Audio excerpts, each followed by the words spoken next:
Let the student to join so that we can start the lecture. We will wait for 2-3 minutes more and we will start. Okay. Till now only 20 students have joined. We will wait for few minutes and we will start the lecture.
Okay, we will start.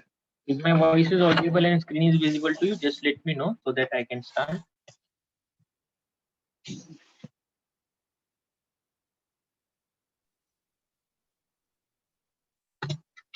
If my voice is audible and screen is visible to you, just let me know so that we can start the lecture. Yes, sir. Okay, thank you.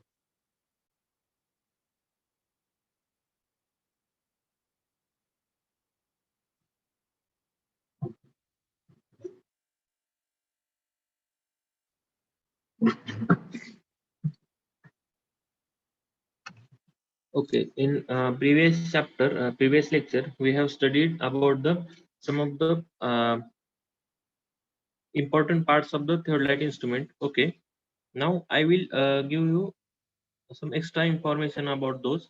Okay, first horizontal circle assembly. Okay, there is a one horizontal circle assembly, that is lower plate or upper plate. Okay, it consists of two plates. The lower plate. Okay, the lower plate carries the main scale and upper plate carries a vernier scale. Okay, normally two plate level are attached to this assembly. दोन plate levels attach केलेले असतात त्याला. Okay, then second one is a leveling head assembly. Leveling head assembly एक असते. It is the bottommost assembly which is screwed on the top of the tripod. Okay, G leveling head assembly आहे ही जी आहे ही leveling head assembly आहे. It is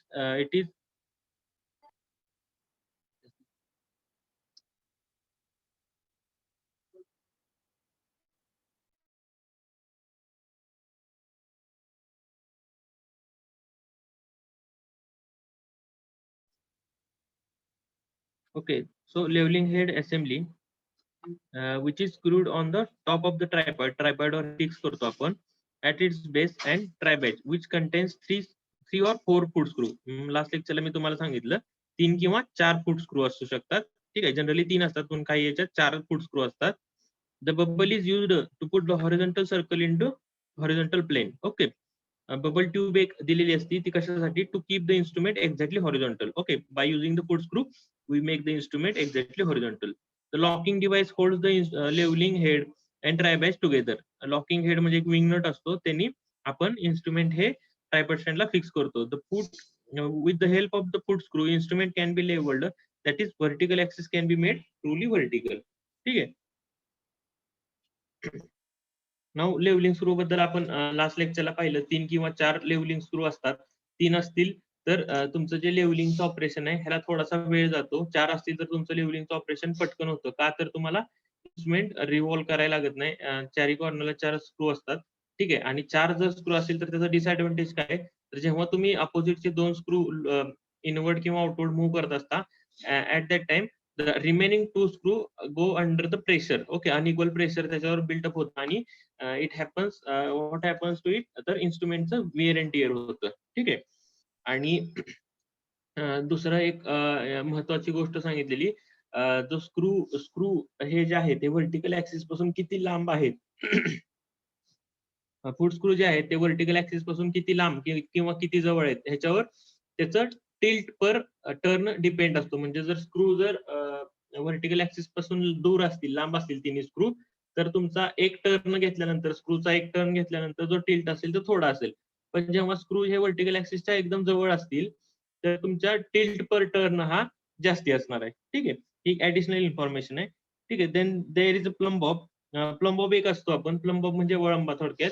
हा आपण इथून suspend करतो. Okay, या पॉइंट पासून आपण सस्पेंड करतो. कशासाठी?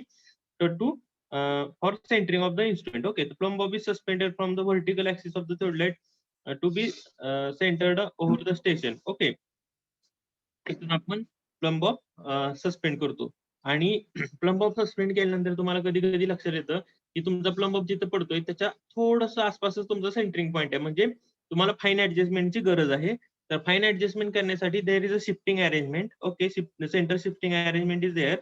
The centring device is also known as movable head is placed immediately below the tribrach stage. Okay, हे इथं बसवलेलं असतं. Sometimes it is placed over the tribrach वर हे बसवलेलं असतं. ठीक आहे. The latter arrangement has advantage that centering may be done after the instrument is leveled. Instrument level केल्यानंतर आपण फाईन ऍडजस्टमेंट ही सेंटर शिफ्टिंग अरेंजमेंटनी करतो. ठीक आहे. Centring should be always be accurate within the 2 mm. जे सेंटरिंग केलेलं आहे म्हणजे जे इन्स्ट्रुमेंट जे आहे ते आपल्या सेंटर पॉईंटच्या एक्झॅक्टली वर पाहिजे. हे तर किती मध्ये 2 mm च्या आसपास पाहिजे. ठीक आहे. आणि त्याच्यापेक्षा जास्त एरर असेल तर इट इज अनएक्सेप्टेबल. ठीक आहे. आता इथं बघा लेवल ट्यूब असतात इन्स्ट्रुमेंटवर. इथे एक लेवल ट्यूब दिसते तुम्हाला. ठीक आहे. आणि दुसरी एक लेवल ट्यूब असते इथं. ठीक आहे. इथे एक असते. अशा 2 लेवल ट्यूब असतात. ठीक आहे. इथं ह्या डायग्राम मध्ये इथं दाखवले. ठीक आहे. इथे एक आणि इथे एक. अशा 2 लेवल ट्यूब आहेत. तर बघा, the level tube are provided on a horizontal circle upper plate for levelling the theodolite quickly. आता लेवल ट्यूब कशासाठी प्रोव्हाइड केले तर for levelling of the instrument. ठीक आहे.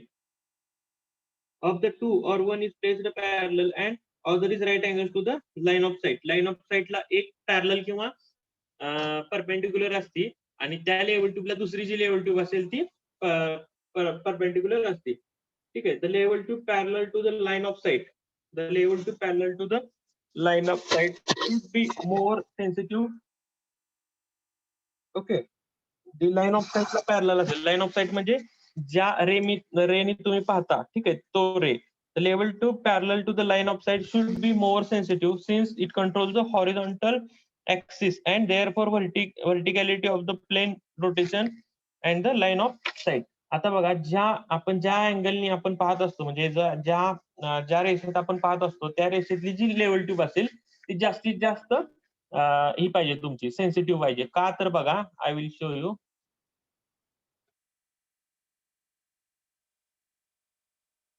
सपोज हा तुमचा टेलिस्कोप आहे. ओके, सपोज हा टेलिस्कोप आहे आणि सपोज ही तुमची लाईन ऑफ साईट आहे. ठीक आहे. Suppose this is your line of site. म्हणजे तुम्ही इकडून पाहताय आणि तुम्हाला इकडचं दिसतंय. ओके, लाईन ऑफ साईट आहे. पण जर ही जी लेवल हे जे टेलिस्कोप आहे, ह्या टेलिस्कोपला जी तुमची बबल ट्यूब आहे ही जर सेन्सिटिव्ह नसेल, तेवढी क्लिअर नसेल, क्लिअर माप देत नसेल, तर काय होतंय बघा, जर चुकून ही जी लेवल ट्यूब आहे ही जर क्लिअर माप देत नसेल तर इन केस तुमचा काय होणार, जो लाईन ऑफ रे असेल, ज्या रेने तुम्ही बघता तो तुमचा असा तिरका जायचे चान्सेस आहेत. ठीक आहे. तर तिरका गेला की तुमचं लेवलिंग ऑपरेशन 100% चुकीचं होणार. ठीक आहे.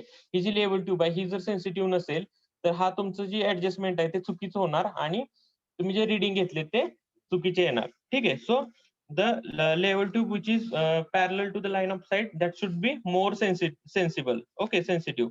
Okay, usually small circular bubble is fitted to the foot plate of the tri badge facilitate the setting of the theodolite. आणि काही इन्स्ट्रुमेंट मध्ये तुम्हाला लास्ट लेक्चर मध्ये सांगितल्याप्रमाणे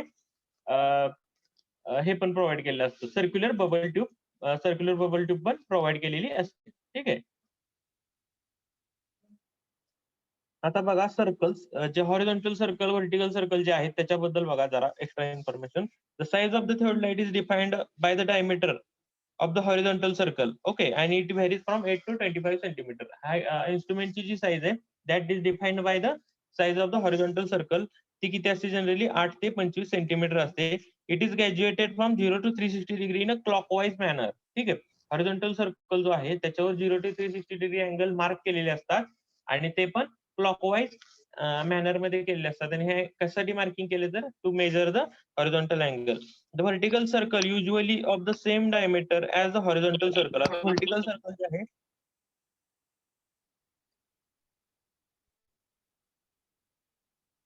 विशाल Jadhav please mute your yourself, तर it is graduated from 0 to 360 degree in a clockwise direction.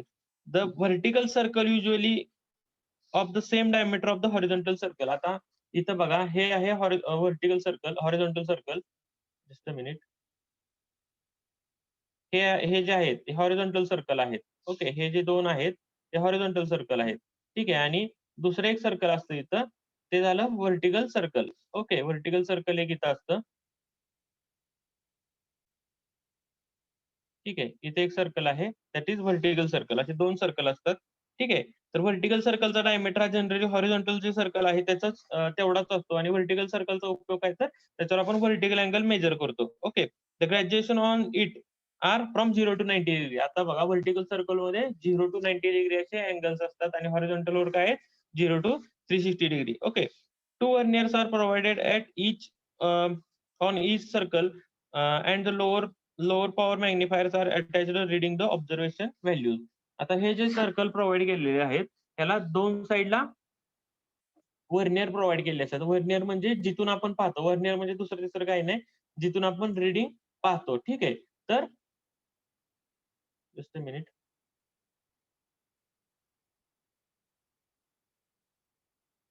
ठीक आहे, इथे एक वर्नियर प्रोव्हाइड केलेला असतो म्हणजे इथून आपण रिडिंग बघतो आणि इथे एक वर्नियर प्रोव्हाइड केलेला असतो जिथून आपण रिडिंग घेतो. ठीक आहे, तर हे जे दोन्ही रिडिंग आहेत हे एकमेकांच्या एक्झॅक्टली अपोजिट असतात. म्हणजे एक तर आपण इथून पण रिडिंग घेऊ शकतो पण इथून पण घेऊ शकतो. ठीक आहे, तर तुम्ही म्हणताल की आपण एकदाच रिडिंग घेतलं तर सफिशियंट नाही का?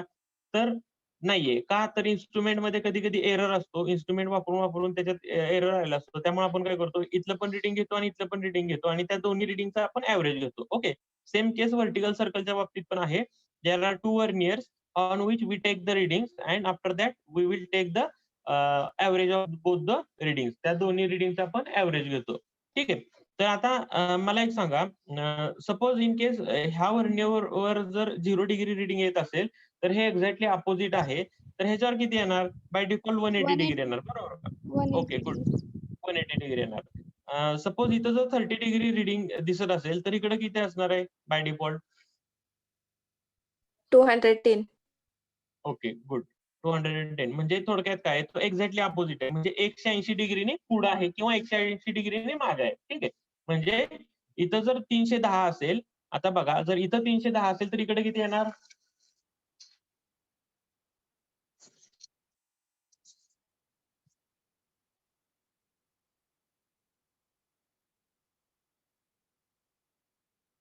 किती येणार? जर इथं 310 डिग्री ए वर्नियरला जर 310 डिग्री दिसत असेल तर इकडे किती दिसणार?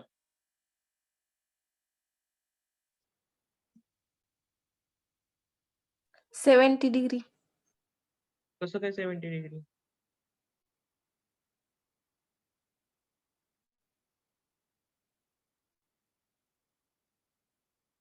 तुम्हाला काही नाही करायचं, तुम्हाला फक्त एकच गोष्ट करायची, 310 मायनस 180 करायचं. ठीक आहे,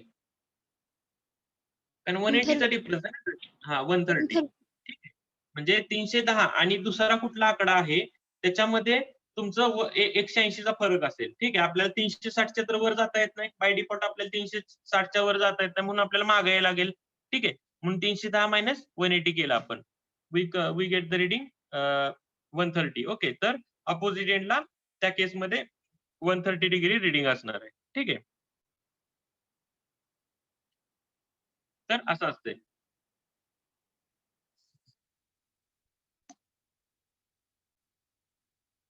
ठीक आहे. The verniers on a horizontal circle are renowned as, म्हणजे त्यांचं नाव आपण देतो ए आणि बी. ए आणि बी वर्नियर म्हणतो जेव्हा आपण हॉरिझॉन्टल सर्कलवरचं रीडिंग किंवा वर्नियर बोलत असतो तेव्हा आपण त्याला ए आणि बी वर्नियर असं बोलतो. आणि जेव्हा आपण व्हर्टिकल सर्कलवरचे रीडिंग बद्दल बोलत असतो, वर्नियर बद्दल बोलत असतो, at that time we call them at C and D. Okay, व्हर्टिकलला सी आणि डी असं आपण नॉमिनेशन करतो. ठीक आहे. नाऊ क्लॅम्प आणि टँजंट स्क्रू ह्याच्याबद्दल मी तुम्हाला सांगतो. आता ह्या डायग्राम मध्ये नीट बघा. ठीक आहे. आता ही सगळ्यात महत्वाची कन्सेप्ट आहे. आता ह्याच्या पुढे जे आपल्याला अँगल वगैरे मेजर करायला शिकायचंय त्याच्यात सगळ्यात महत्वाची डायग्राम आहे. एक्सप्लेन यू नीट बघा. आता दोन दोन I will try to draw another diagram.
Okay, suppose ही एक अप्पर प्लेट आहे आणि ही एक लोअर प्लेट आहे.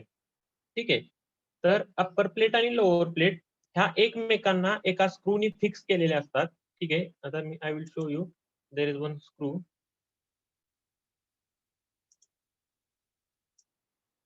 असा इथे एक स्क्रू असतो. ठीक आहे. त्याला आता आय एम गिव्हिंग स्कीमॅटिक, म्हणजे तुम्हाला सोप्या भाषेत समजावून म्हणून सांगतोय. जस्ट बघा. कारण कोणता स्क्रू लूज करायचा आणि कोणता स्क्रू टाईट ठेवायचा हे सगळं ह्याच्यावर डिपेंड आहे. Clamp screw, upper clamp screw.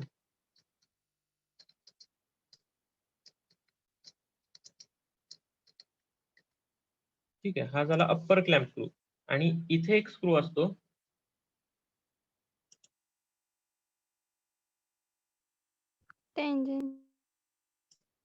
Tangent screw हा त्याला म्हणजे त्याच्याबरोबर एक असतोच. टँजंट स्क्रू हा त्याचं सेकंडरी फंक्शन आहे. प्रायमरी फंक्शन आहे क्लॅम्प स्क्रूच आहे. क्लॅम्प स्क्रू जो आहे तो प्रायमरी फंक्शन करतो.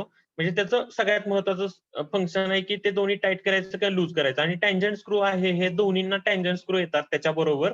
हे टँजंट स्क्रू हे फाईन ऍडजस्टमेंटसाठी असतात. त्यामुळे टँजंट स्क्रू तुम्ही तो 2 मिनिटं थोडं मागे ठेवा. टँजंट स्क्रू पण असतात तिथं, पण ते फाईन ऍडजस्टमेंट आपण त्याचा उपयोग करतो. ठीक आहे. तर टँजंट स्क्रूला थोडंसं आपण मागे ठेवूया. ठीक आहे. मी जरा हा जो आहे आपला व्हर्टिकल ऍक्सिस हा थोडासा डार्क दाखवतो. ठीक आहे. सपोज व्हर्टिकल ऍक्सिस आहे.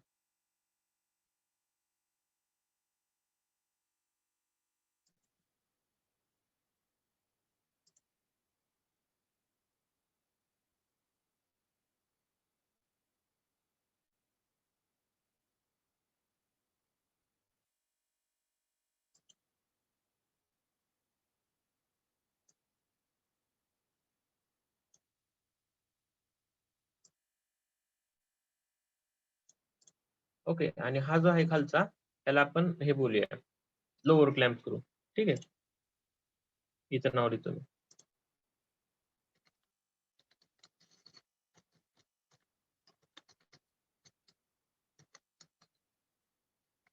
असे हे महत्वाचे फंक्शन आहे. ठीक आहे. हा ही अप्पर प्लेट झाली, ही लोअर प्लेट झाली. Now I am showing you horizontal plate. Horizontal जे सर्कल आहे त्याची एक सोपी डायग्राम काढलेली आहे. ही आहे ही खालची रेड कलरची, that is your lower plate. Okay. Then blue colour is your upper plate. ठीक आहे. ब्लू कलरची जी दिसते तुम्हाला that is suppose your upper plate. ठीक आहे. आणि हा जो आहे हा स्क्रू असतो इथं, हा याच्यातून घुसून ह्याच्यात आलेला असतो. अप्पर क्लॅम्प स्क्रू जो असतो तो वरच्या प्लेटमध्ये येऊन खालच्या प्लेटमध्ये घुसलेला असतो. ठीक आहे. किंवा त्याला मोशन कंट्रोल करत असतो. आणि लोअर क्लॅम्प स्क्रू एक असतो. लोअर क्लॅम्प स्क्रू हा लोअर प्लेट आणि जो व्हर्टिकल सर्कल असेल किंवा व्हर्टिकल ऍक्सिस असेल त्याला व्हर्टिकल ऍक्सिसला टाईट करायचं किंवा लूज करायचं फंक्शन करतोय. ठीक आहे. आणि हे अप्पर क्लॅम्प स्क्रू आणि लोअर क्लॅम्प स्क्रू यांच्याबरोबर आणखी 2 सपोर्टिव्ह स्क्रू असतात. त्यांचं फंक्शन काय आहे तर to control the fine movement करण्यासाठी त्याचा उपयोग आहे. ठीक आहे. तर आता बघा सगळ्यात पहिल्यांदा नीट लक्षात घ्या तुम्हाला. आता सपोज आपल्याला हे इन्स्ट्रुमेंट आहे. ठीक आहे. हे सगळे इन्स्ट्रुमेंट आहे.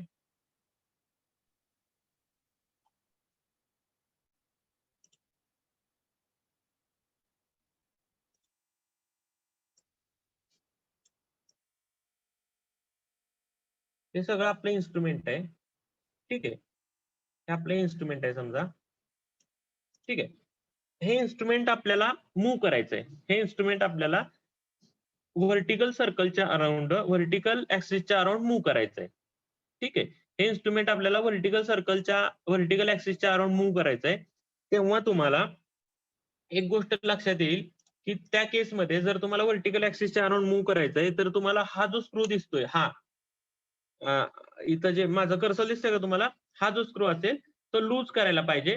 कसा लूज करायला पाहिजे तर हा स्क्रू आपला जो आहे तो असा बाहेर आला पाहिजे. ठीक आहे. हा स्क्रू लूज असायला पाहिजे म्हणजे ह्याच्यात गेलेला नाही पाहिजे. ठीक आहे. ठीक आहे. जर हा स्क्रू ह्या व्हर्टिकल ऍक्सिस मध्ये जर गेलेला नसेल, तर तुमचं इन्स्ट्रुमेंट मूव्ह करू शकता तुम्ही कारण ह्याची प्री मूव्हमेंट आहे. ठीक आहे. तुम्हाला इथं दिसतंय इथं प्री मूव्हमेंट आहे. हा ह्याच्यात जर घुसवला तर तुमचं इन्स्ट्रुमेंट मूव्ह होणार नाहीये. ठीक आहे. म्हणजे इन्स्ट्रुमेंटची जी रोटेशन्स आहेत ते लोअर प्लेटला जो लोअर क्लॅम्प स्क्रू असतो त्याच्यावर डिपेंड आहे. ठीक आहे. म्हणजे जेव्हा तुमचा lower clamp screw when your lower clamp screw is loose when your lower clamp screw is loose, at that time you can rotate your instrument about the vertical axis. Okay, you can rotate your instrument about vertical axis. And if suppose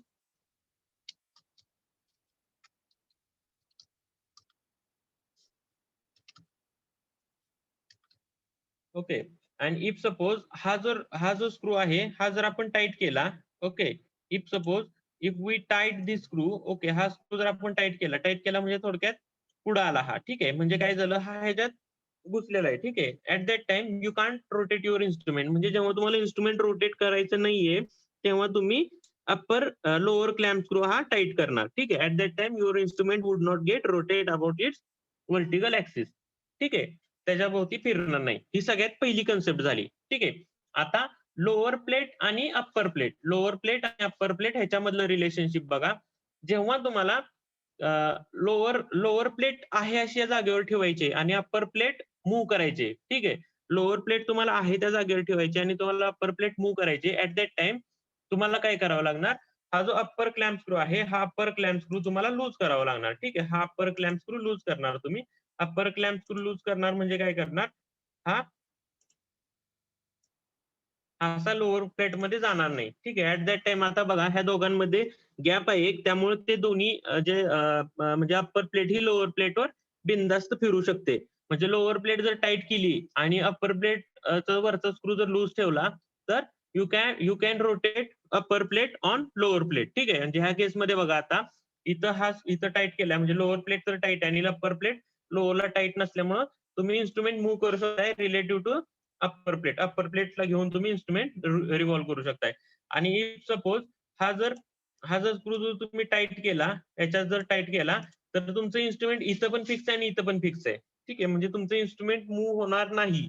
ठीक आहे. तुमचं instrument move होणार नाही कारण इथं पण fix आहे vertical axis around आणि इथं पण फिक्स आहे. ठीक आहे. आणि जर तुम्ही या केसमध्ये जर हा फक्त लूज केला म्हणजे हा जर लूज केला तर इन्स्ट्रुमेंट मूव्ह होणार आणि कसं मूव्ह होणार की दोघांना घेऊन मूव्ह करणार. ठीक आहे. कारण इथं टाईट आहे पण इथं लूज आहे. ठीक आहे. समजतंय का तुम्हाला? आता हा कन्सेप्ट मी तुम्हाला सांगतो की ह्याचा उपयोग आहे. एक जस्ट स्कीमॅटिक डायग्राम सांगितली. कारण अँगल मेजर करताना ह्या गोष्टी महत्वाच्या आहेत. अप्पर क्लॅम्प स्क्रू आणि लोअर क्लॅम्प स्क्रू कुठं असतो आणि त्याचं फंक्शन काय हे महत्वाचं आहे त्याच्यासाठी सांगायचं होतं. ठीक आहे. Now we come to the syllabus part. ठीक आहे.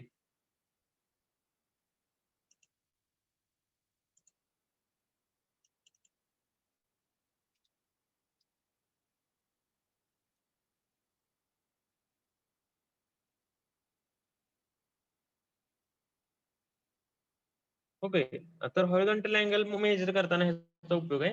I will explain you. आता ही जी डायग्राम सांगितलेली त्याच्याबद्दल आपण त्याच्या वेळेस पाहूया. ठीक आहे. बिफोर दॅट आपल्याला सर्कलची तर तुम्हाला कन्स्ट्रक्शन डिटेल सांगितले. ठीक आहे. नाव आता बघा, adjustment of the theodolite. Okay, adjustment of the theodolite, we have seen this. There are two types of adjustment of the theodolite, that is temporary adjustment and permanent adjustment. Okay, permanent adjustment म्हणजे काय मी तुम्हाला सांगितलं, permanent adjustment are made to establish the relationship between the fundamental lines of the theodolite, and once it is made they last for long time. म्हणजे ज्या permanent adjustment आहे हे आपल्याला सारखे करावे लागत नाहीत, ते आपण वर्षातून एकदा, 6 महिन्यातून एकदा किंवा जेव्हा इन्स्ट्रुमेंट जरा एरोनॉमिस होतो तेव्हाच आपण त्या करतो. ओके, आणि they are very essential for the accuracy of the observation. त्या ऑब्झर्वेशनच्या अॅक्युरेसीसाठी खूप महत्वाचे आहेत. म्हणजे तुम्ही रिडिंग किती अॅक्युरेटली घेतले असतील आणि जर तुमचं इन्स्ट्रुमेंटच जर खराब असेल तर there is no point to take the observation. Okay, त्या रिडिंग घेण्याला काहीच अर्थ नाही. Okay, so permanent adjustment are very important, but we do the permanent adjustment rarely. Okay, जेव्हा जेव्हा गरज पडेल तेव्हाच आपण परमनंट ऍडजस्टमेंट करतो. आणि टेम्पररी ऍडजस्टमेंट काय, तर temporary adjustment are made at the each set of the instrument before we start the taking the observation with the instrument. Okay, जेव्हा जेव्हा आपण इन्स्ट्रुमेंट घेऊन रिडिंग घ्यायला चालू करतो तेव्हा तेव्हा आपल्याला या ऍडजस्टमेंट कराव्या लागतात. ठीक आहे. न बघा, परमनंट ऍडजस्टमेंट मध्ये केव्हा केव्हा करावे लागतात बघा. परमनंट ऍडजस्टमेंट ह्या आपण बोलतो ना कधीतरी करावं लागतं, तर केव्हा केव्हा करायला लागतात. When the adjustment of the horizontal plate level, ही एक टाइपची ऍडजस्टमेंट आहे, adjustment of horizontal plate level. ही कधी करावी लागते, when the axis of the plate level must be perpendicular to the vertical axis. Plate लेवलचा जो ऍक्सिस आहे that should be perpendicular to the vertical axis. हा जेव्हा डिस्टर्ब होतो तेव्हा हॉरिझॉन्टल प्लेट लेवलची आपल्याला ऍडजस्टमेंट करावी लागते. Okay, then second adjustment is collimation adjustment. आता when we have to this adjustment, कधी तर if the line of collimation should be coincide with the axis of the telescope and the axis of the objective slide should be right angle to the horizontal axis. Okay, म्हणजे जी काही तुमची line of site असेल that should be perpendicular to the vertical axis. म्हणजे ती जर disturb झाली तर तुम्हाला करावं लागणार. ठीक आहे. देन हॉरिझॉन्टल ऍक्सिस ऍडजस्टमेंट बघा. Horizontal axis must be perpendicular to vertical axis. Horizontal हा ऍक्सिस जो असतो हा व्हर्टिकल ऍक्सिसला परपेंडिक्युलरच लागतो कधीही. ठीक आहे, हॉरिझॉन्टल ऍक्सिस आणि व्हर्टिकल ऍक्सिस हा नेहमी परपेंडिक्युलरच लागतो. जर तो तसा नसेल तर we have to make adjustment for the horizontal axis. Okay, then adjustment of the telescope level and or altitude level. आता ही कधी करावी लागते आपल्याला, तर the axis of the telescope level or the altitude level must be parallel to the line of collimation. मग अशी तुम्हाला सांगितलं ना, एक लेवल ट्यूब असते ती तुमच्या लाईन ऑफ कॉलिमेशनला पॅरलल पाहिजे. जर पॅरलल नसेल म्हणजे इन्स्ट्रुमेंट डिस्टर्ब झालेला आहे, at the time you have to make the permanent adjustment. आणि last one is a vertical circle index adjustment. हा कधी करावा लागतो, when vertical circle vernier must read 0 when the linear line of collimation is horizontal. म्हणजे थोडक्यात काय, जेव्हा तुम्ही इन्स्ट्रुमेंट एक्झॅक्टली हॉरिझॉन्टल केलेलं असतं त्या टायमिंगला जर तुम्ही हॉरिझॉन्टल रिडिंग बघायला गेला तर तुमचं इन्स्ट्रुमेंट 0 रिडिंग दाखवायला पाहिजे. बरोबर आहे ना. जेव्हा तुमचं इन्स्ट्रुमेंट लेवल असेल तेव्हा त्याच्या व्हर्टिकल सर्कलवर 0 रिडिंग दाखवायला पाहिजे. जर 0 रिडिंग दाखवत नसेल तर it simply means your instrument is erroneous. Okay, it simply means your instrument is एरोनॉमस.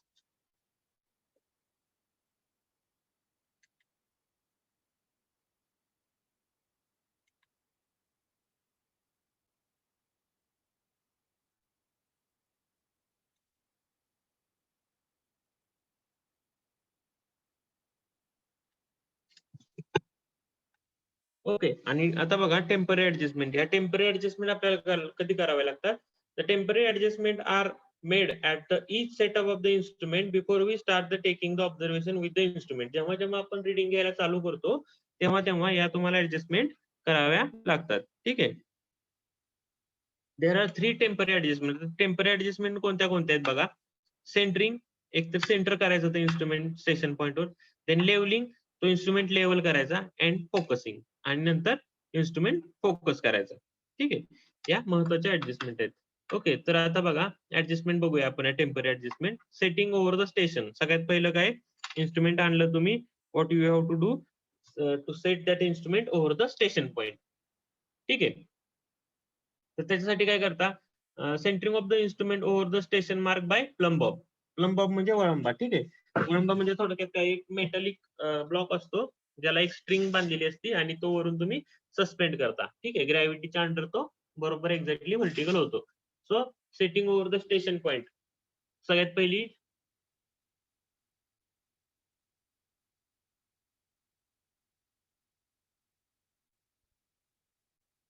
the centering of the instrument over the station mark by using the plumb bob. ठीक आहे.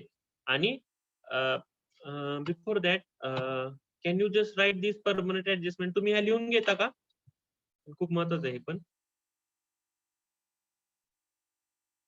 Can you write it down, write it in your notebook, permanent adjustment.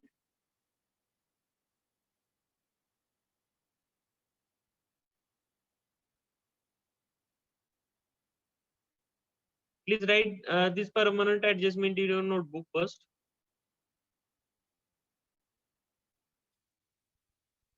Is my voice is audible? Yes, Yes, sir. sir. Yes, Okay. sir. Write the permanent adjustment in your notebook. Permanent adjustment लिहून घ्या तुमच्या notebook मध्ये. Okay, sir.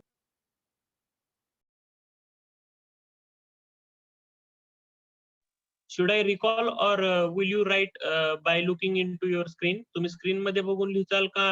Should I repeat the word by word?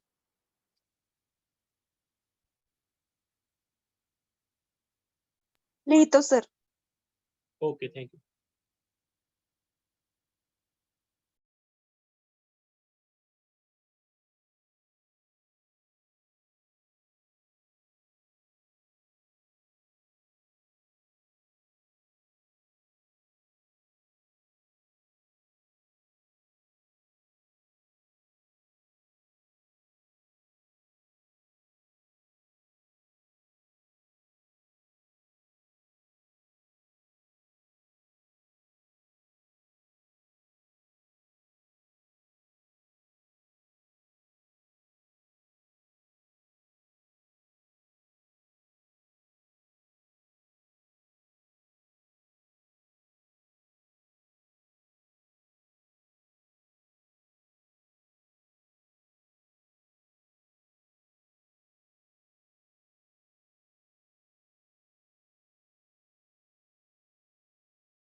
Once you write down, just let me know.